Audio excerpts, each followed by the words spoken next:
For almost all of human history, we were constantly on the move. We were hunters, we were gatherers, we were nomads. And then, in what feels like a historical blink of an eye, everything changed. We stopped wandering, we put down roots, and we invented a whole new way of life. This is the story of maybe the most important transformation our species has ever gone through, the great shift from hunter to farmer. So you gotta wonder, right? What caused this massive change? Why would our ancestors give up a life of freedom and movement for a settled one? Well, that's the big question we're gonna dive into. The answer is this incredible mix of a changing planet, some amazing human ingenuity, and a choice that would literally shape the entire future of civilization. Okay, just look at this. This picture really captures the scale of the change, doesn't it? On one side, you have the diet of our ancestors, everything they could find and hunt in the wild. On the other side, well, that's our world, built on foods that come from farms. It shows the massive gap between a life of finding food and a life of growing it. And that one shift completely rewired our relationship with the earth. To really get why this revolution was so huge, we first have to understand what came before it. For the vast majority of our time on this planet, we were all hunter-gatherers. So let's take a moment and picture what that life was really like. Imagine your life is a constant search. You're always on the move, following the seasons, following the herds of animals. Your diet is incredibly varied. It's anything and everything you can hunt or fish or gather. I mean, you had to have this deep, intimate knowledge of the natural world, but it was a life without a permanent address. But don't get the wrong idea. This wasn't just aimless wandering. This whole nomadic lifestyle was actually a brilliant and highly effective survival strategy. So what were the forces that kept our ancestors constantly on the move? Yeah, this really breaks down the logic, doesn't it? It was a constant strategic calculation. Think about it. If you stay in one spot too long, you eat all the berries and scare away all the animals. You have to follow the herds. You have to move to where the plants are in season. And you absolutely have to follow the water. Staying still, it just wasn't an option. So for millions of years, this was the rhythm of human life. It worked. But then, the world itself started to change in a really big way. And this change created an opportunity, an opening that our ancestors were clever enough to grab. This was the Great Thaw. Okay, circle this date in your mental calendar. 12,000 years ago. This is it. This is basically the starting pistol for the modern world. It's a massive turning point, not just for us, but for the entire planet. So, what was this huge global event? Well, simply put, the Ice Age was ending. As the massive glaciers retreated and the planet began to warm up, the world map was essentially redrawn. This one environmental shift changed the entire game, creating brand new landscapes and opening up possibilities that had never existed before. And this timeline shows you just how incredibly fast things sped up.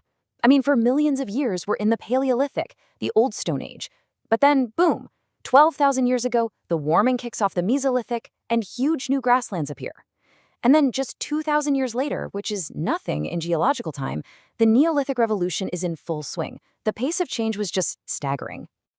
So this new, warmer world was suddenly full of all these grain-bearing grasses and animals that love to eat them. And this is where human ingenuity just shines.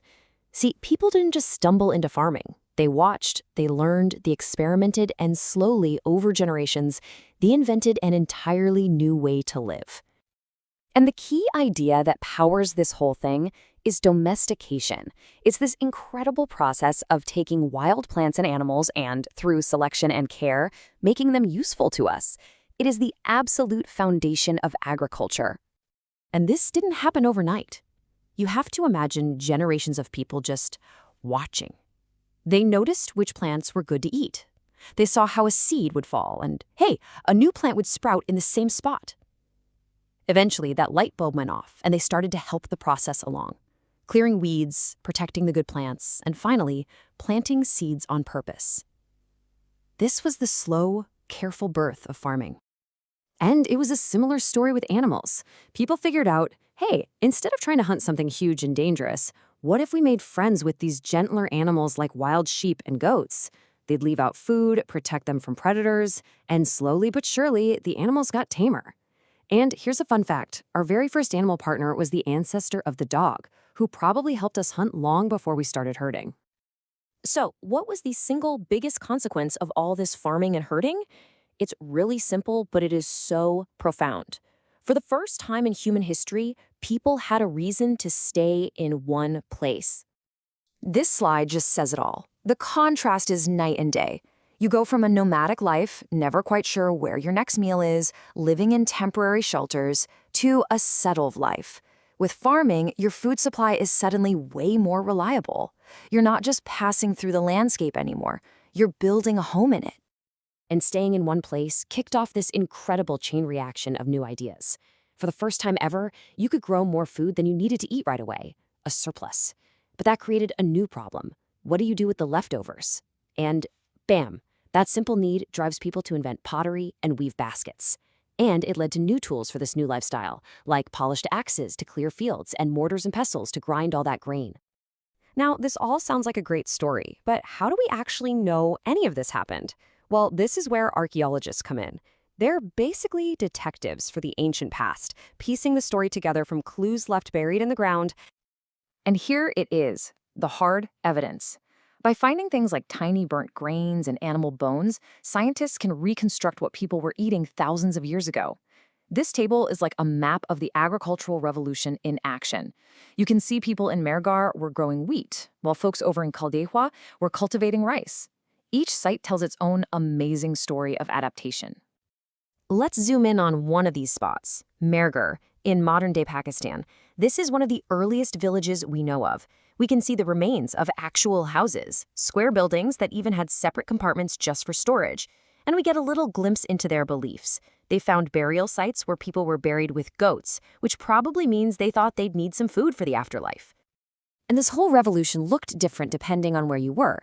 Up in Kashmir, at a site called Burzahom, people adapted to the cold by building pit houses, digging them down into the ground to stay warm. And way over in Assam, at Daujali Haring, they found the actual tools, like mortars and pestles, that prove people were growing and processing grain. So when you put all of these clues together, it becomes crystal clear. This wasn't just about changing what was for dinner. This was the moment humanity really started to reshape the world to suit its own needs. This single shift from gathering to growing laid the groundwork for everything that came after: villages, cities, and all the complex civilizations that defined our world today. And that brings us to one last thought to leave you with. The agricultural revolution gave us a reliable food supply, permanent homes, and ultimately, civilization as we know it. But it's worth asking, what was the trade-off? What did we lose when we gave up that nomadic life and chose to plant our roots in just one place? Something to think about. For almost all of human history, our ancestors were always on the move. Their world wasn't about borders or property. It was about the horizon, always chasing the next meal, the next season. But then something big happened. Around 12,000 years ago, a shift so huge it basically rewired who we are, built our cities, and totally reshaped the planet. This is that story. The story of how we went from hunting to harvest. This right here, this isn't just a cool drawing. It's a window into a lost world. For tens of thousands of years, this was the rhythm of life. And our ancestors painted out on cave walls, like these at Bhimbetka in India. It was a life all about the hunt, about constant motion, where your survival depended entirely on what you could find, not what you could grow. So what was that life on the move really like? I mean, to really get how big this revolution was, we first have to try and imagine the world that came before it. We have to walk a mile in the shoes of a hunter-gatherer.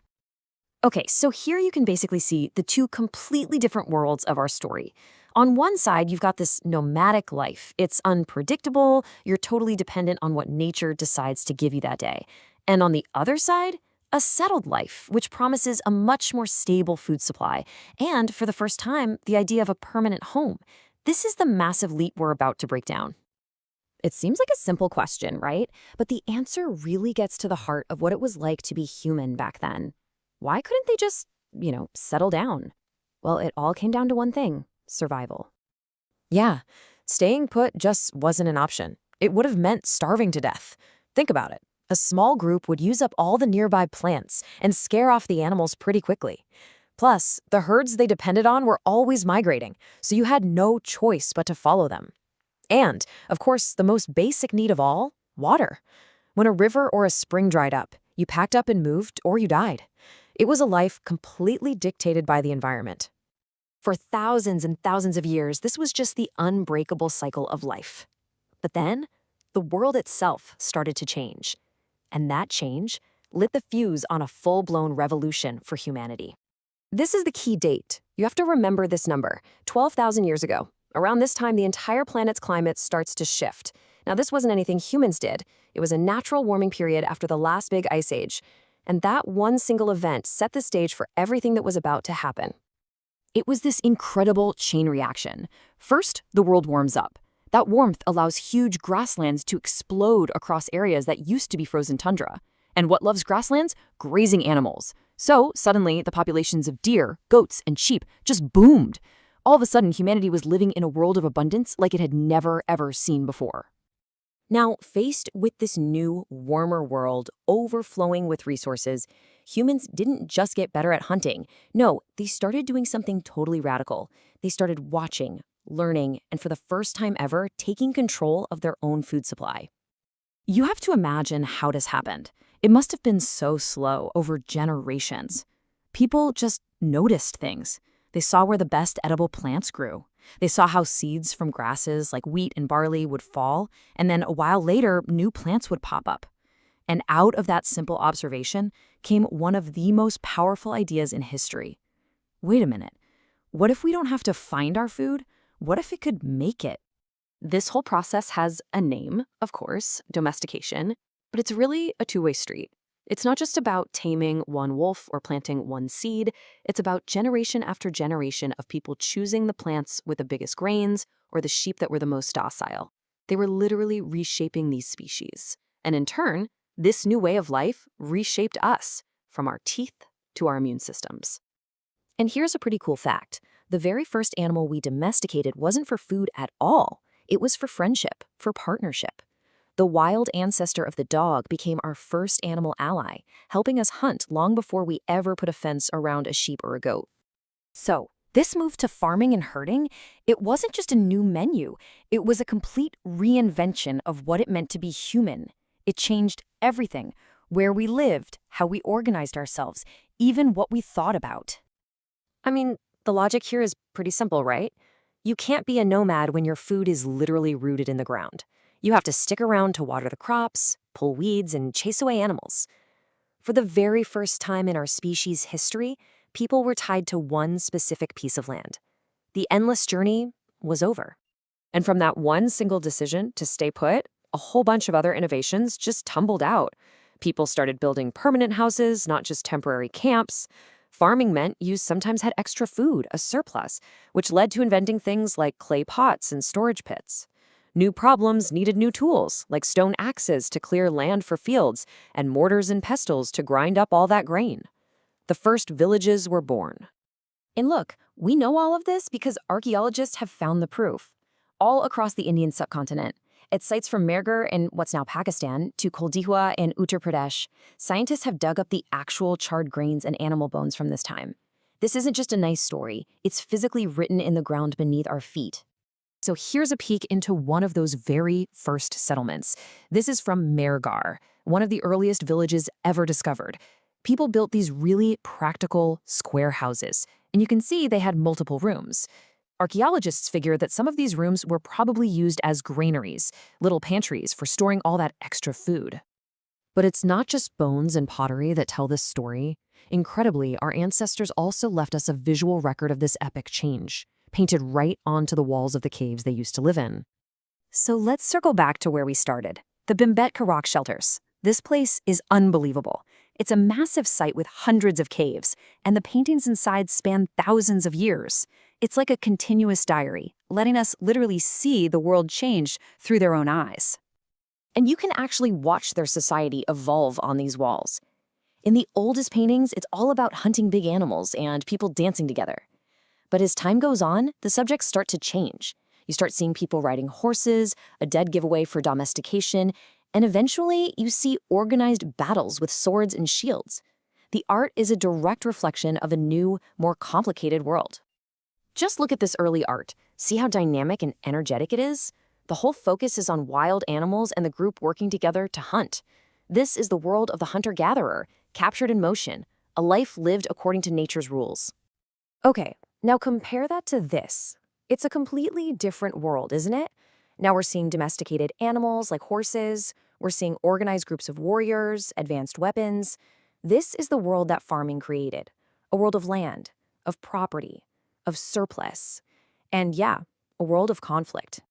So there's no question about it. This revolution laid the foundation for, well, everything we have now. Cities, writing, governments, the whole shebang.